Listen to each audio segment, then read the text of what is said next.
Magandang hapon sa inyong lahat. Ito po si Herbert Curia, author, promoter ng Human Rights Promotions.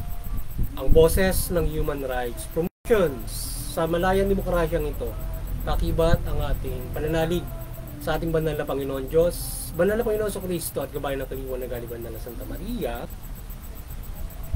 mula sa isyong ating nakalap at pagbabantay sa mabuting pamamahala, patas na hustisya at karapatang bantao, ay hinggil sa issue ng APEC Summit 2023 na ginanap sa San Francisco, Estados Unidos o United States of America. Ang Pangulong Marcos ay dumalo sa APEC Summit na ito at kanyang iminungkay rito ay pag-ibayuhin at patatagin ang ugnayan ng ekonomiya at teknikal ng mga bansang kasapi rito.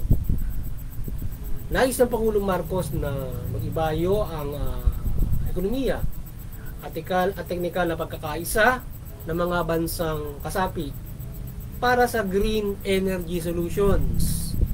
Malaki ang maitutulong sa trade and investment ng APEC, lalo na sa pag-aayos ng climate financing at supporting technology transfer, partikular sa mga bansang atrasado. So yun yung ito yung tinunghayan nating topic na yung APEC Summit 2023 na ginanap sa Estados Unidos sa San Francisco.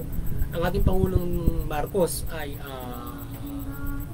dumalo sa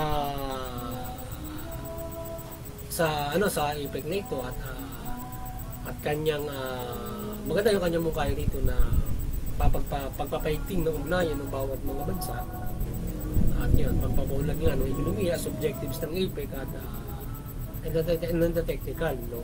At yan yung kanyang general na mungkahi doon sa APEC at particular ay yung pagkakaroon ng green energy solutions, yan, at yung sa trade and investment at yung supporting technology transfer, yan, lalong-lalo na yung mga bansang mga kagaya natin ng mga hindi atrasado. So mahusay na matulungan ng ibang bansa yung mauunlad yung mga bansang atrasado doon sa teknolohiya at yan yung pagkakaroon ng green energy solution na kung saan yung ating development or your innovations ay kinakailangan nakaangkla ngayon doon sa ating klima, o dapat ay tayo ay nakatutulong sa pagsasaayos ng ating environment na at magkaroon tayo ng mahusay na klima kung saan ay tayo ngayon ay mayroong climate change, so global warming, kaya kinakailangan na yung ating pag-unlad ay hindi nakapagdadagdag ng polusyon, o nagkakaroon tayo ng yung sinasabing carbon emission, na dapat yung halimbawa yung sa enerhiya ay hindi ito mag-aambag ng polusyon. Kagaya halimbawa ang ilan ng mga ang kay Pangulong Marcos dito, yan ba yung kung paano halimbawa yung green energy, yun kagaya na halimbawa yung solar panel, yung windmill, yung mga ganon. Kaya lang yung isa niya pinirmahan with United States ay yung nuclear. So marami ngayon yung medyo umangal doon. Pero according to UN, yung nuclear energy ay hindi naman siya hindi siya nakakadagdag doon sa carbon. So less carbon yung nuclear energy. Kaya lang yung generally yung epekto ng mabigat dahil mayroong radiation yun eh. So yun yung kinatatakot ng ilan. Kaya yung panahon ama ni dating Pangulong Marcos yun, yung senior Marcos na nuclear, hindi natuloy yun kasi tinutulan yun eh. So ngayon parang ngayon kung babalikan na nais na mabuhay uli yun,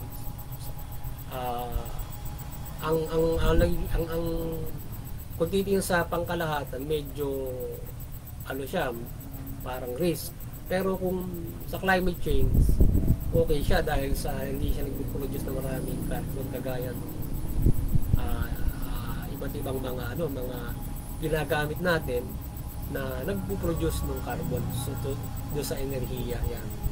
Kaya halimbawa, yung paggagaya ng paggamit ng fuel, yung iba pang mga ginagamit para magkakuryente at ginagamit sa ating mga pang-araw-araw na pamumuhay ay nagbibigay ng carbon mataas. So ngayon yung nuclear hindi. Kaya lang tinutulan siyempre ng iba dahil yung ibang epekto na ito mabigat din. So yung pag-address sa high cost of green technology ay binigyan din ng ating Pangulong Marcos. Maging affordable ito sa bawat bansa. So yung halimbawa, yung sa green technology, halimbawa yung ano ba yung green technology? Halimbawa yung pagkakado sa enerhiya, halimbawa yung windmill or yung iba't ibang mga ganyan. Dapat low cost, high cost kasi siya, so dapat affordable siya lalo sa kagaya natin mga bansa. Kung paano pa yung mga bagay na para sa teknolohiya na makatutulong doon sa ating kalikasan, dapat medyo low cost. Medyo mahal yata yung iba dyan. So liberalization of sector ang lunas na makikita ng ating Pangulo at pag-facilitate ng green trade investment. So yun, liberalization. Yung sinusulong natin Pangulo dyan para makamenos doon sa green technology, innovation and development. Parang yung sa atin, ang Pilipinas ay nag-liberalize si energy sector nito mula sa solar at wind at geothermal, etc. At parang full sila. Parang dun sa ating yun nag-i-invest niyan dito. Full ownership. Ibig sabihin parang ang pagkakaintindi ko diyan doon sa batas ng Pinas na yun, pwedeng pag-arian nung nag-i-invest ng 100% yung pag-i-invest dito ng ganyan. So parang yun yata yung pagkakaintindi ko. At parang ganoon yung yun yata yung nais na ating Pangulong Marcos para makamura doon sa high cost ng mga iba't ibang mga pag-invest ng investment para mababa yung cost na nakatutulong sa enerhiya sa green technology. So yung pagkakaisa ng IPIC sa research ay magpapababa ng cost of development at magagawang quality ang teknolohiya at pagtuklas ng climate mitigation solution. So yun, halimbawa, sama-sama na magkakaroon ng research yung bawat mga kasapi sa IPIC para mas mababa yung nagiging cost ng development, tutuklas ng mga kung anong bagay na maaaring magpaunlad. So maging mababa yung development tapos quality yung technology. So yun at mitigate siya sa climate. May climate mitigation solutions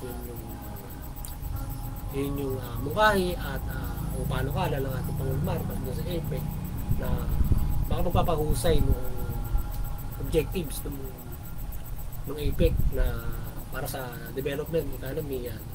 So yun yung ating mungkahi ng ating Pangulo at ginagawa na rin dito sa ating bansa yung kanyang minumukhain doon kaya liberalization sila sa atin. So yun. Kaya lang yung liberalizations na yan ay syempre dito sa ating bansa mayroon ding tumututol dyan na kung saan yan ay ayaw nung iba. Pero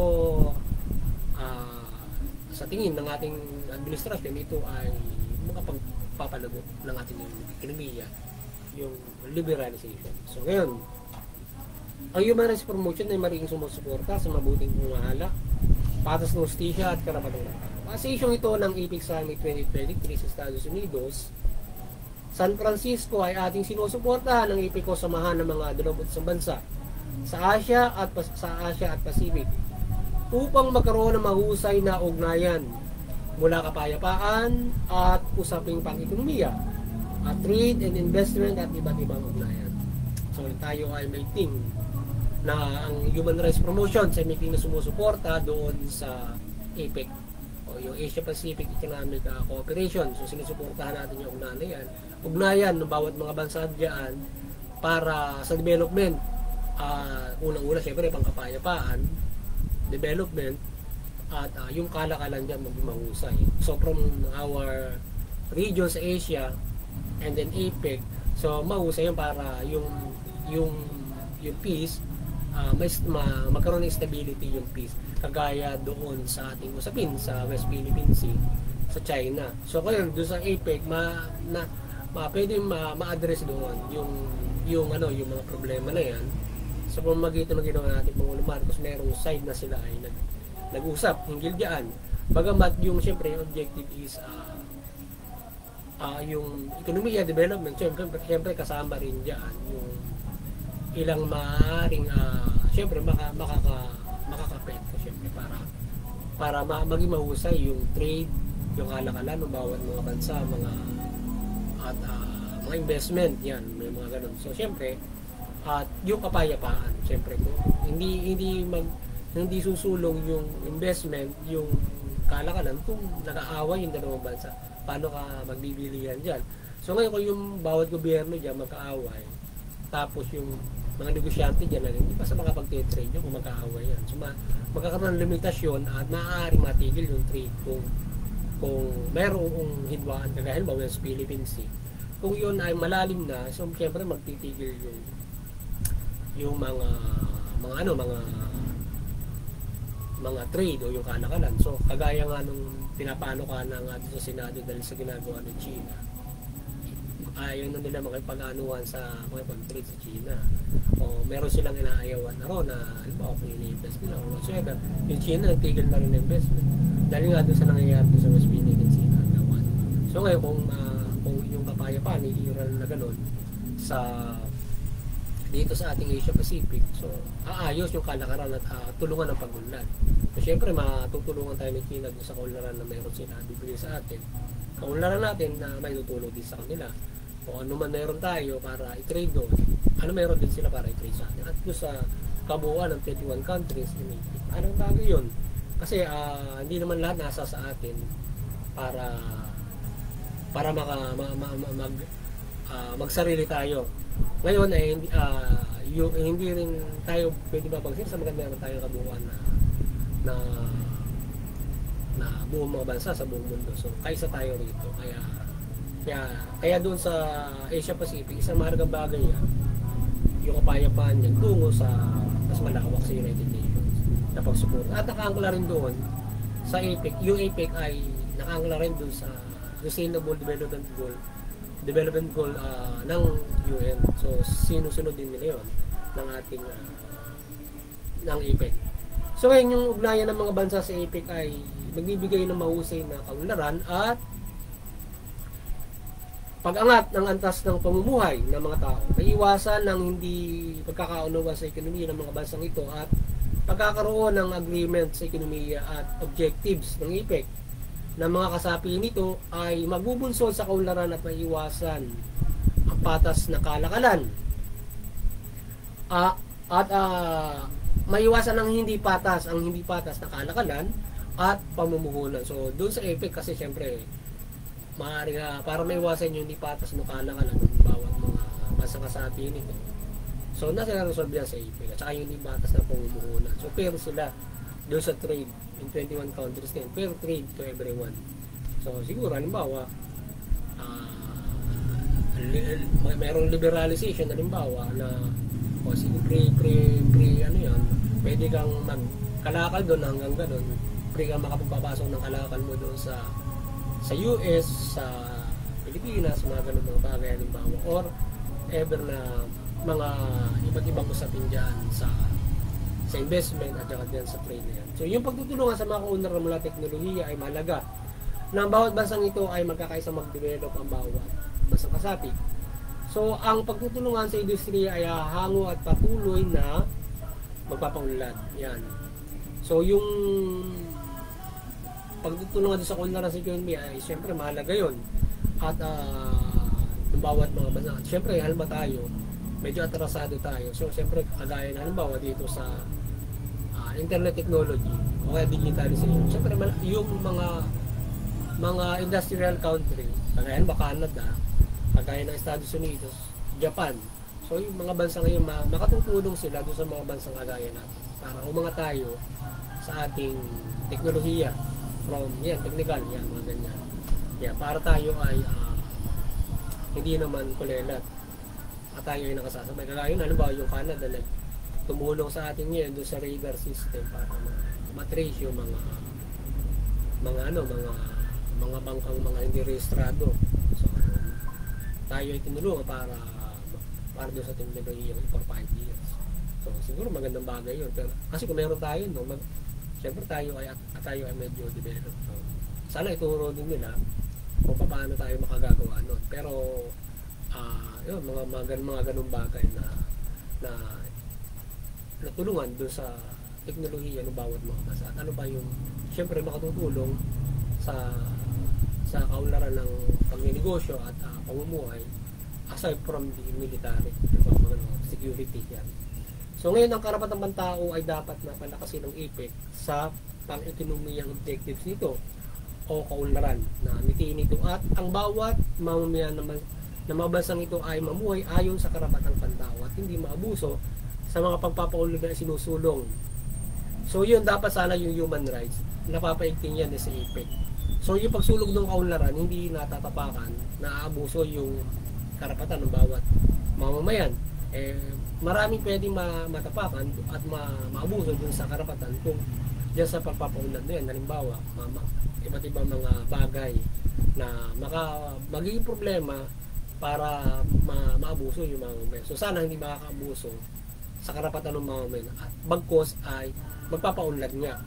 Kasi kung yung maaaring iilan lang yung umuunlad, mga malalaking negosyante, mga nakikinabang, pero pag yung bulk, marami, naabuso na sila doon sa pagpapaunlad na ginagawa.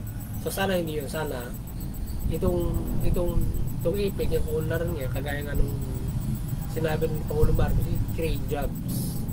Ito ay dapat ay sumususog doon sa karapatang pantao na ang mga mamamayan ng isang bansa o mga bansang ito doon sa kaunlaran na sinusulong mamumuhay ng ayon sa karapatan niyo. So tutugunin nun yung pamumuhay ng mamamayan. Kaya unang-unang it creates job and standard na sahod. So yun ang dapat dun. Kasi ang nangyayari kasi pag dito sa bansa natin, syempre mababa yung minimum wage natin eh. So cheap labor tayo doon sa ibang bansa. Yun ang nagiging problema, nagiging kaya gusto tayo pag-i-invest ng iba kasi cheap labor tayo eh. Pag nagtayo ka ng negosyo rito, halimbawa export, magbibigay nga ng trabaho siya, kaya lang at doon sa minimum wage mababa yung sahod, di ba? Pero doon sa Estados Unidos, malaki yung mga sahod nila, Japan, Estados Unidos. Kaya yung ibang mga mamamayan natin nag-abroad kasi malaki sweldo ron eh, kahit katulong ka lang doon. So ngayon parang doble to triple yung sweldo. Halimbawa tayo rito, ang sweldo natin minimum wage 10,000 halimbawa. Pagdating mo ng Estados Unidos, pwede ka sumweldo ng 50,000 doon. Above pa yung minimum wage doon. Malalaki din ang minimum wage doon eh. So ngayon hindi ka, halimbawa sa Japan, maaaring 30 o more than ang minimum wage doon. O doon sa iba pang bansa. Halimbawa kagaya ng Canada. So ngayon, yung minimum wage doon malaki. Kapag sila ay nag-invest dito, makakamura sila. Kapag halimbawa for export. So yun yung ano, kaya kailangan siguro dapat yung ating bansa magkaroon ng mahusay na pagdating diyan sa sahod. Kasi halimbawa pagka nag-invest na ganyan, kasi syempre nakaangkla sila doon sa ating law sa sahod. So ibig sabihin nangyayari nagiging cheap labor tayo dito yung ating bansa. So kaya dapat ay siguro kung taasan yung sahod kapag ganyan mga foreign investment kung sila magtatayo ng negosyo dito. Yung kasi tayo ay mababa yung pasahod natin dito. Kaya syempre walang ibang bansa na hindi matutuwang doon ka mag-invest kasi mababa yung pasahod mo. Pupunta sa income mo yun kapag mababa yung pasahod. So yun ang ano ron. Kaya sana dapat pag-isipan din ng ating gobyerno yan kung paano itataas yun sa ganyan. Yan, para fair at saka yung public benefit syempre. So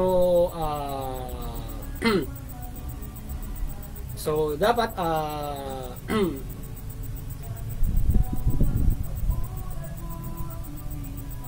dapat matugon ng APEC ang Sustainable Development Goal ng United Nations perspective upang makapamuhay yung bawat mamamayan dito accord to human rights, at the same time helping the world in human rights. So sana yon yung APEC, yung alam sa Sustainable Development Goal, syempre dapat natutugon yung karapatan ng tao.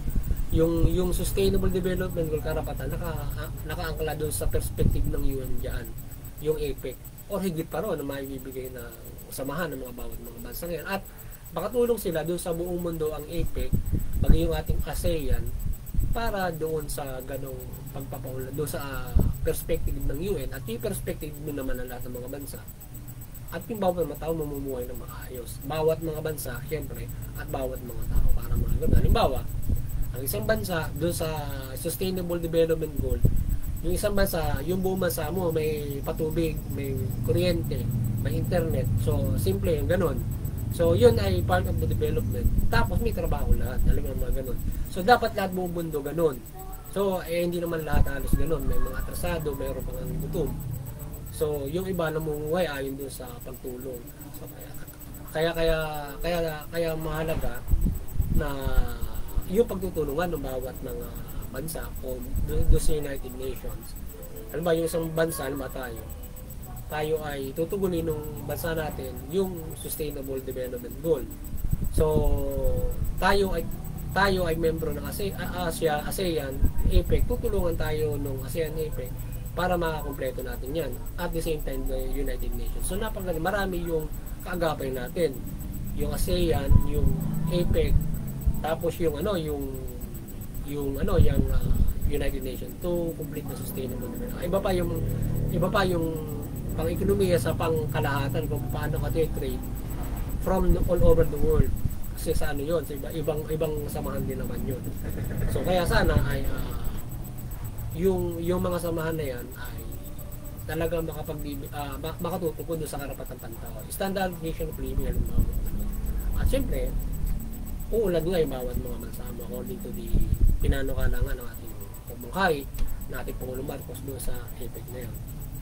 So yung kaunlaran na ating dapat makamit ay hindi sa mga malalaking negosyante at kapitalista lamang, kundi maging sa manggagawa at iba't ibang sektor at industriya, o kaunlaran gaya ng small and medium, micro, small, medium industries, na makakamit nila ang karapatan dito mula sa standardization of living and salary or income. Sa kaunlaran na gagawin, sana hindi lang yung mga malalaking negosyante na nag-uusap-usap doon sa APEC at yung mga leader ng pamahalaan, yung unlad, syempre usually dapat mapag-uusapan niya, kagaya na atin nabanggit yung cheap labor nga dito sa Pilipinas. So ano yung pag-uusap ng mga CEO o mga negosyanteng kapitalista na malalaki, paano sila mag-bring ng trabaho. Halimbawa, mag-i-invest yung isang malaking bansa ng mahusay na teknolohiya dadalhin dito, at the same time magbibigay ito ng mahusay na trabaho standard.